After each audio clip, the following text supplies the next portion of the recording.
गणपती बाप्पा मोरया, मंगलमूर्ती मोरया। यावर्षी 27 ऑगस्ट 2025 रोजी बुधवारी आपल्या सर्वांच्या घरी आपल्या लाडक्या गणपती बाप्पांचं आगमन होणार आहे।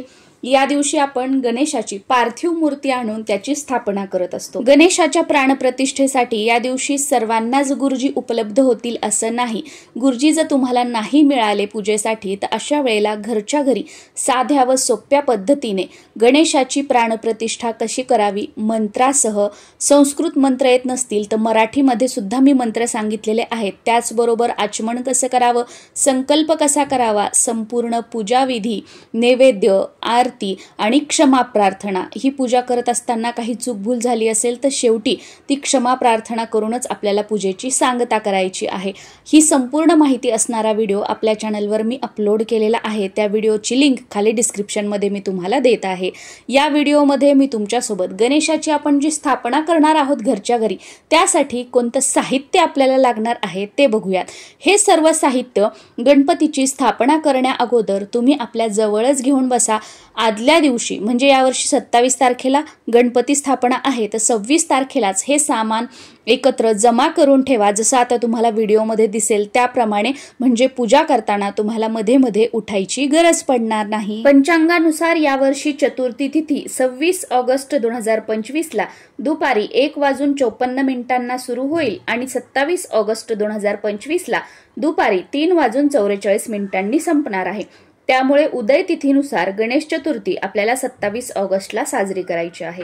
गणेश स्थापनेचा मुहूर्त 27 ऑगस्ट बुधवार रोजी सकाळी 6 वाजल्यापासून ते दुपारी 1:45 पर्यंत आहे आणि दुसरा माध्यान्ह मुहूर्त हा सकाळी 11:05 पासून ते दुपारी 1:40 पर्यंत आहे। या वेळेमध्ये जर तुम्हाला गणपतीची स्थापना करणं शक्य झालं तर अतिशय उत्तम, सोन्याहून पिवळं। पण काही कारणाने या वेळेत गणपतीची स्थापना तुमची झाली नाही तर काही हरकत नाही, दिवसभरामध्ये तुमच्या वेळेनुसार कधीही तुम्ही गणेशाची स्थापना करू शकता। घरामध्ये गणपती बसवण्यासाठी गणेशाचे मुख पूर्व किंवा पश्चिम दिशेला येईल अशी जागा निवडायची आहे।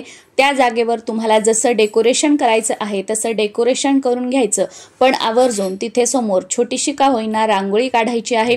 या दिवशी मुख्य प्रवेशद्वार सुद्धा स्वच्छ करायचं आहे, दारात रांगोळी काढायची आहे, उंबरठ्याला हळदीचं लेपन करून घ्यायचं आहे। मुख्य प्रवेशद्वाराला आंब्याच्या पानांचं तोरण किंवा अशोकाच्या पानांचं तोरण लावायचं आहे आणि मुख्य प्रवेशद्वारावर कुंकवाने किंवा हळदीने स्वास्तिक काढायचं आहे व त्या दिवशी सकाळी देवपूजा झाल्यानंतरच आपल्याला गणेशाची स्थापना करायची आहे, नाहीतर देवपारुषे आणि गणपतीची स्थापना करताय हे चुकीचं आहे। साहित्यामध्ये सर्वप्रथम हळद, कुंकू, अक्षदा लागणार आहेत।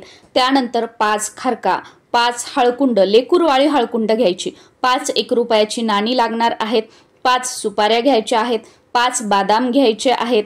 कलशामध्ये टाकण्यासाठी 1 रुपयाचं 1 नाणं, सुपारी घ्यायची आहे आणि हळद, कुंकू वेगळं एखाद्या छोट्याशा प्लेटमध्ये किंवा वाटीमध्ये घ्यायचं आहे। हे दोन्ही आपल्याला पाणी टाकून ओलं करून घ्यायचं आहे, म्हणून हे वेगळं घ्यायचं।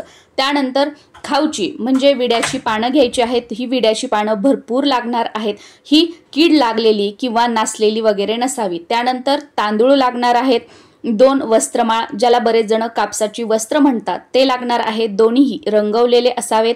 त्यानंतर 2 अगरबत्ती, धूप घ्यायची आहे, 2 उभ्या वाती घ्यायच्या आहेत तेलाच्या दिव्यासाठी, कापूर घ्यायचा आहे कापूर आरतीसाठी। त्यानंतर 2 फुलवाती घ्यायच्या आहेत तुपाच्या निरांजनासाठी आणि जानवं घ्यायचं आहे गणपती बाप्पांना घालण्यासाठी व 2 कापसाचे तुकडे सुद्धा घ्यायचे आहेत, जे की आपल्याला ओल्या हळदी कुंकवाच्या पेस्टमध्ये बुडवून घ्यायचे आहेत आणि ते गणपती बाप्पांच्या मस्तकी ठेवायचे असतात वस्त्र म्हणून। त्यानंतर तेलाच्या दिव्यासाठी तेल लागणार आहे, तुपाच्या निरांजनासाठी तूप लागणार आहे। शुद्ध गाईचं तूप असेल तर अतिशय उत्तम, गाईचं तूप नसेल तर म्हशीचं तूप घ्या, त्यामध्ये चिमूटभर हळद टाका।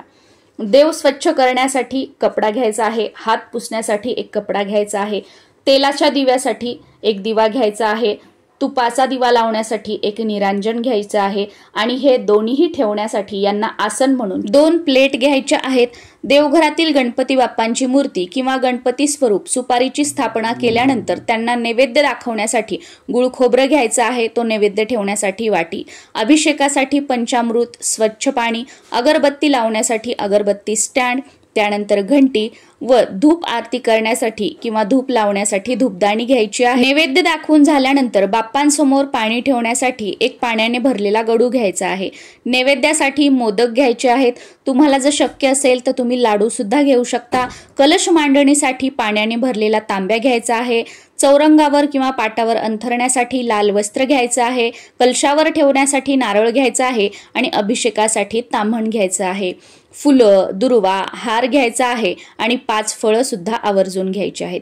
सुरुवातीला मी तुम्हाला साहित्यात सांगितलं बघा की हळदी कुंकू थोडंसं आपल्याला वेगळं ओलं करण्यासाठी घ्यायचं आहे।